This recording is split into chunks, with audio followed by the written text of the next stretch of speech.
23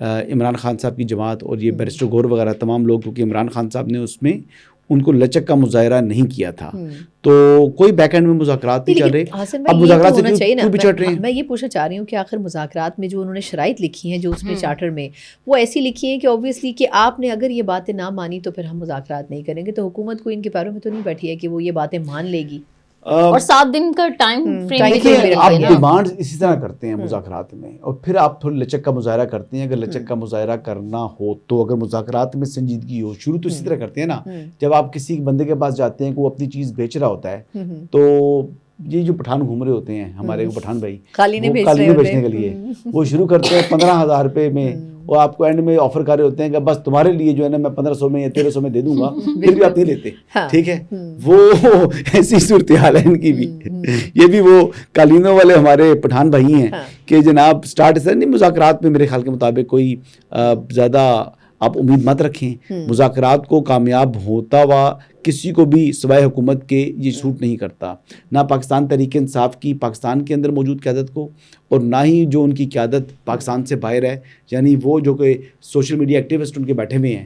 اب دیکھیں نا, شہباز گل کو کیا حاصل ہوگا کہ یہاں پر اگر مذاکرات کامیاب ہو جائیں. لیکن اعجاز چودھری صاحب کہہ رہے ہیں مریم صاحبہ کو بھی پسند نہیں ہے کہ مذاکرات کامیاب ہوں, یہ انہوں نے پھر کیوں کہا؟ اعجاز چودھری صاحب کو تو اپنا جو ہے نا وہ ان کو سوٹ نہیں کیا نا جی, ان کا پروڈکشن آرڈر نہیں جاری ہوئے, ان کو تو اب وہ دل جلے ہیں اس ٹائم, ان کا دل جلا ہوا ہے. وہ تو تیار تھے کہ میں آؤں گا. ویسے پروڈکشن آرڈر جو ہے نا وہ اعجاز چودھری صاحب کو اتنی خوش فہمی میں رہنا بھی نہیں چاہیے, کیونکہ جو لوگ یعنی جنہوں نے, یعنی علی وزیر صاحب کا بھی ایشو جن کے ساتھ تھا, جن طاقتور حلقوں کے ساتھ, پھر انہوں نے ان کے پروڈکشن آرڈر نہیں جاری ہونے دیے, چاہے وہ اسپیکر تھے قومی اسمبلی کے راجہ پرویز اشرف یعنی پی ڈی ایم گورنمنٹ میں, تب بھی جاری نہیں ہوئے. اور ابھی یہ اعجاز چودھری صاحب کا جو معاملہ ہے وہ اب دوسرا حکومت آ گئی ہے مسلم لیگ نواز کی, جس میں اس وقت حکومت مسلم لیگ نواز کی ہے, لیکن چیئرمین سینٹ بھی اگین یوسف رضا گیلانی صاحب ہیں. تو سید یوسف رضا گیلانی صاحب بھی میرے خیال سے اس لیول تک اس معاملے کو نہیں لے کے جائیں گے جہاں پر اعجاز چودھری صاحب کے پروڈکشن آرڈر نہیں کریں گے. تو میرے خیال سے اعجاز چودھری صاحب کے پروڈکشن آرڈر ہوئے بھی تو وہ اس طرح نہیں ہوں گے جس طرح یہ یعنی دھونس یا دھمکی کے ساتھ وہ محنت ترلا کریں تو اس کے بعد شاید جاری ہو جائیں, اس کے علاوہ نہیں ہے کوئی طریقہ. بالکل ٹھیک. اچھا یہ حسن صاحب, یہ جو 7 روز کا انہوں نے وہ لگا دیا, لیکن ابھی حکومت نے تو یہ ساری چیزیں لے کے جانی ہے, اتحادیوں سے بھی ڈسکس کرنی ہے, ان کا بھی فیڈ بیک لینا ہے, تو پھر 7 جماعتیں, ہاں 7 جماعتیں بھی ہیں, تو 7 دن کا ٹائم فریم. مجھے کوئی امید نہیں ہے ان مذاکرات سے. میں کتنی دفعہ بتا چکا ہوں, یہ مذاکرات سے راہ فرار اختیار کرنی ہے پاکستان تحریک انصاف نے. حکومت سنجیدہ ہے, حکومت نے کو سوٹ کرتا ہے پاکستان تحریک انصاف کو انگیج رکھنا مذاکرات میں, یا ان سے معاملات کو طے کرنا مذاکرات کی میز کے اوپر. پی ٹی آئی کو یہ چیز سوٹ نہیں کرتی, کیونکہ پی ٹی آئی کی جو ڈیمانڈز ہیں, دیکھیں اسیران کی رہائی جو ہے وہ ہو سکتی ہے جس نے کوئی مائنر سا جرم کیا ہو یا جس کو پولیٹیکلی وکٹمائز کیا ہو. یہ ہینیس کرائم کمٹ کیے ہوئے انہوں نے. پی ٹی آئی نے جو لوگ گرفتار ہیں 9 مئی والے, وہ عام سا کیس تو نہیں ہے ان کے اوپر. اور سیکنڈ, ان کی گرفتاریاں عمل میں لائی گئیں جب اس میں آپ نے جیو فینسنگ کی تھی, جب آپ نے ان کے ویژولز جو ہے سی سی ٹی وی فوٹیجز موجود ہیں اس پر ان کی وہاں پر ٹیلی فون کی کمیونیکیشن موجود ہے. یہ 3-4 ایسے ناقابل تردید شواہد جب ان کے پاس حاصل ہوئے, اور اکیلا ایک ادارہ نہیں تھا کہ فوج نے یہ کیے ہیں, اس میں جے ڈیز بنی تھی جس میں آئی بی بھی شامل تھی, جس میں یعنی پولیس بھی تھی, جس میں آپ کی انٹیلیجنس ایجنسیز ایم آئی اور آئی سے کے لوگ بھی تھے. یعنی 3-4 مختلف ایجنسیز نے ایک جے آئی ٹی جو جن پر مشتمل جے آئی ٹی تھی ان کی نشاندہی کے اوپر, ان تمام کے کنونس ہونے کے اوپر بندے کو بتایا گیا جی یہ بندہ ہے, پھر اس بندے کی ان کی گرفتاریاں عمل میں لائی کی ہیں. پتہ آپ کو. سو لہٰذا فرانزک ایویڈنس بھی موجود ہے, جیو فینسنگ ایویڈنس بھی موجود ہے, ان کے ویژولز بھی موجود ہیں, اور ان کی ٹیلی فون کمیونیکیشن بھی موجود ہے. تو ان تمام چیزوں کو ایڈ آن کرنے کے بعد جن کی ایویڈنس آیا پھر ان کو گرفتار کیا گیا. تو میرا نہیں خیال کہ ان کی رہائی حکومت کے اختیار میں ہے ایگزیکٹو آرڈر کے ذریعے.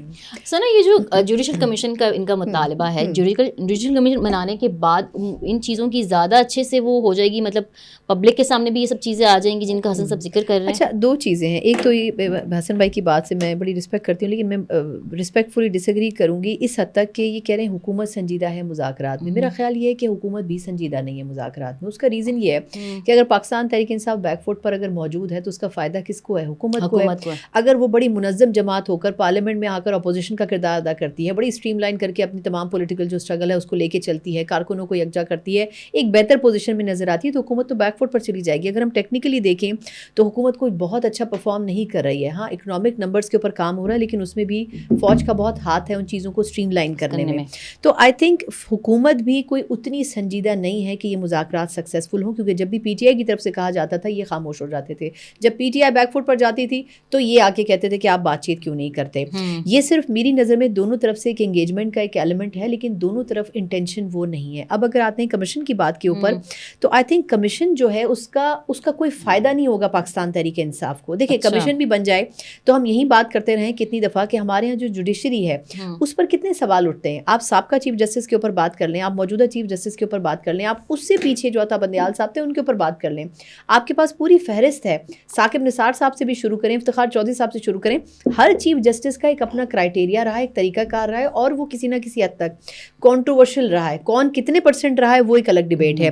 تو آئی تھنک جوڈیشل کمیشن بننے کی جو ڈیمانڈ یا بنانے کی ڈیمانڈ ہے, میں اس سے اگری نہیں کرتی. لیکن ہاں اگر پاکستان تحریک انصاف چاہتی ہے کہ وہ اس کو اس نتائج کو سامنے رکھ کے کوئی بات کر سکیں تو بنانے میں کوئی حرج نہیں. حکومت جس کو چاہے کمیشن کے لیے نامزد کر سکتی ہے. لیکن اب اس میں بھی انہوں نے ایک کلوز چھوڑ دیا ہے کہ ہماری انڈرسٹینڈنگ کے تحت کمیشن بنایا جائے, یا وہ چیف جسٹس کے انڈر ہو یا پھر ہم سے بات کر کے اس میں ججز لیے جائیں. اب آپ مجھے بتا دیں جسٹس منظور علی شاہ صاحب کو کمیشن میں لے آئے تو کیا نتائج ہوں گے, اور اگر کسی اور کو لے کے آ جائیں تو پھر کیا, یا آفریدی صاحب کر لیں تو پھر کیا نتائج ہوں گے؟ کمیشن جو ہے وہ بننا ہے کمیشن آف انکوائری ایکٹ کے تحت. اب لازمی نہیں ہوتا کہ آپ سرونگ جج کو ہی اس میں لگایا جائے. آپ اکثر جو ہے وہ لوگ اس بات کو زیادہ اپریشیٹ کرتے ہیں کہ اچھی ریپوٹیشن والے وہ جو کہ ریٹائرڈ جج ہیں جن کو سسٹم کے اندر کسی سے کوئی غرض نہیں ہے. جاوید اقبال صاحب والا ماڈل نہیں فالو کرنا چاہیے. جاوید اقبال صاحب نہیں جی, جاوید اقبال صاحب نہیں, وہ نیب کے وہ چیئرمین تو نہیں لگا رہے نا. یہ تو کمیشن آف انکوائری ایکٹ کہتا ہے. جیسے انہوں نے لاپتہ افراد کا کمیشن بھی تھا نا ان کے پاس, براڈ شیٹ کمیشن بنایا تھا, تو براڈ شیٹ کمیشن کے سربراہ انہوں نے جسٹس عظمت سعید شیخ صاحب کو لگایا تھا پاکستان تحریک انصاف نے. حالانکہ وہ شوکت خانم کے بورڈ آف گورنرز کے ممبر تھے. تو میرے خیال سے ریٹائرڈ کمیشن عمران خان صاحب خود لگاتے رہے ہیں, تو ججز لگاتے رہے ہیں اور انہوں نے کمیشن بنوایا. تو اس مرتبہ ریٹائرڈ ججز کی مشتمل جو اچھی شہرت کے حامل ہیں, اور دیکھیں جو کرمنل کیسز کو سمجھتے ہیں, جیسے جسٹس منظور ملک صاحب, جسٹس منظور ملک جو ہے وہ کرمنل معاملات کو اچھا سمجھتے ہیں, اور پلس وہ ایسے جج ہیں جن پر جسٹس منصور علی شاہ صاحب کو بھی اعتماد ہے, اور جس پر دیگر جو ہے وہ ججز بھی ان کو اچھی نگاہ سے دیکھتے ہیں. اوور ایمبیشیس نہیں تھے جی, وہ آتے تھے کیس کی پوری فائل پڑھ کر اور 2-4 منٹ کے اندر وہ فیصلہ سنا دیتے کہ آگے بڑھ جاتے تھے. نہ ہی ان کے اوپر جسٹس آصف سعید کھوسا والا جو ہے نا کوئی ایلیگیشن ہے اس طرح کی. میں نہیں کہہ رہا کہ منظور ملک صاحب کو ہی بنائیں, لیکن ایسے جج جو کہ فوجداری معاملات کو سمجھتا ہو, کرمنل کیسز کو سمجھتا ہو, اس سے اگر آپ نے 9 مئی کی انکوائری کرانی ہے یا 26 نومبر کی جو ہے آپ نے انکوائری کروانی ہے, تو وہ بیسیکلی کرائم کمٹ ہوئے ہیں نا جی وہاں پر. لیکن احسن بھائی آپ کو لگتا ہے کہ یہ کروائیں گے؟ مجھے تو لگتا ہے کہ یہ ہر صورت میں 9 مئی کے حوالے سے کوئی انکوائری نہیں کھولیں گے کمیشن بنا کے, جو ڈیمانڈ پی ٹی آئی کر رہی ہے. دیکھیے 9 مئی کے اوپر انکوائری کرائی جا سکتی ہے, نہیں کرائی جا سکتی ہے, لیکن وہ آلریڈی جو 9 مئی کے اندر لوگ تھے وہ کنوکٹ ہو چکے ہیں. اب ان کا دوبارہ ری ٹرائل کا اگر حکم دیتی ہے سپریم کورٹ کہ جی یہ میٹر جو تھا یہ فوجی عدالتوں سے متعلقہ نہیں ہے اور یہ ان کا ان کورٹس میں ٹرائل ہو جو کہ انسانی دہشت گردی کی عدالتیں ہیں, تو پھر کیس وہاں پہ چلے گا. لیکن وہ کوئی بریت تو نہیں کرے گی نا سپریم کورٹ آف پاکستان بھی. تو سپریم کورٹ آف پاکستان میں بھی جو معاملہ چل رہا ہے اس میں یہ ہے کہ سیولین کا کیا فوجی عدالتوں میں ٹرائل ہو سکتا ہے یا نہیں ہو سکتا, اور اگر ہو سکتا ہے تو پھر تو آلریڈی سینٹنس ہوگی, جو سینٹنس ہوگی جن کو سزائیں ہونی تھی وہ ہو چکی ہیں. اگر نہیں ہو سکتا تو پھر دوبارہ ری ٹرائل ہوگا ATC کے اندر. ایک بات تو یہ دیکھیں, اور دوسرا جو لوگ ریلیز ہو چکے ہیں وہ doctrine of past and closed transaction ہے, ان کی دوبارہ ٹرائل نہیں ہوگا, ان کو آلریڈی یعنی معاف کر دیا جائے گا. آپ سمجھیں ان کی پھر کنوکشنز ختم ہو جائیں گی, یعنی وہ کنوکٹ نہیں ہوئے کبھی, ان کے لیے کم از کم ون ون سچویشن بن جائے گی. جو لوگ ریلیز ہو چکے ہیں ان کی تو صورتحال بہتر ہوگی ہے, لیکن جو ریلیز نہیں ہوئے جن کو سینٹنس ہو چکی ہے ان کے لیے چاہے 2 سال کی سزا ہے, 3 سال کی سزا ہے, 4 سال کی سزا انہیں سرو کرنی ہے, ان کے لیے تھوڑے حالات مشکل ہوں گے. لیکن میں دین اگین آئی ریپیٹ, جو میں اپنے الفاظ دہراتا ہوں کہ مجھے ان مذاکرات کے نتیجہ خیز ہونے کے حوالے سے کوئی امید نہیں ہے. ٹیرین کے پاپا چور ہیں, یہ کل امید ہے کہ یہ ٹرینڈ چلے گا, اور اس ٹرینڈ کو چلنے کے لیے سزا ہونا ضروری ہے, اور سزا مجھے وہ پیچھے آپ کی دیوار کے لکھا آپ ہوا ہے, ٹرینڈ کے پیچھے ہیں یا سزا کے پیچھے ہیں؟ وہ آپ کے وہاں پیچھے لکھا ہوا ہے کہ ایک مخصوص نشست بھی پاکستان تحریک انصاف جو سنی اتحاد کونسل کو نہیں ملے گی. اس سے نیچے لکھا ہوا ہے کہ عمران خان صاحب کو جو 190 ملین پاؤنڈ اراضی کیس ہے, اس کے اندر 190 ملین پاؤنڈ جو ہے گرینڈ کرپشن کیس جو ہے, جو 458 کنال اراضی کی کرپشن کیس ہے, اس میں 10 سال سزا ہوتی دکھائی دے رہی ہے, اور بشرا بیگم کو 7 سال. یہ پیچھے لکھا ہوا ہے. 5 سال نہیں ہو سکتی ویسے آپ کے خیال میں؟ جی 5 سال بھی ہو سکتی ہے, میرے حساب سے 5 سال میرے خیال سے 10 سال ہوگی عمران خان صاحب کو, اور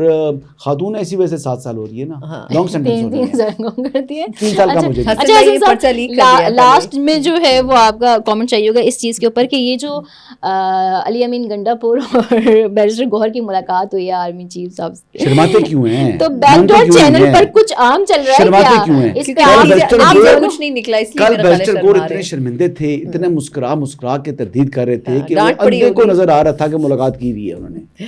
ٹھیک ہے, ویسے تو ایک تو انتہائی شریف آدمی ہے, اوپر سے ملاقات کے لیے بھی وہ آرمی چیف کے پاس چلے گئے, انہوں نے کیا بولا؟ اچھا تردید جس طرح وہ کر رہے تھے شرما کر, ان کی چہرے کی جو تھی نا ایک لالی اور خوشی, اور وہ کہتے میں تو نہیں ملا.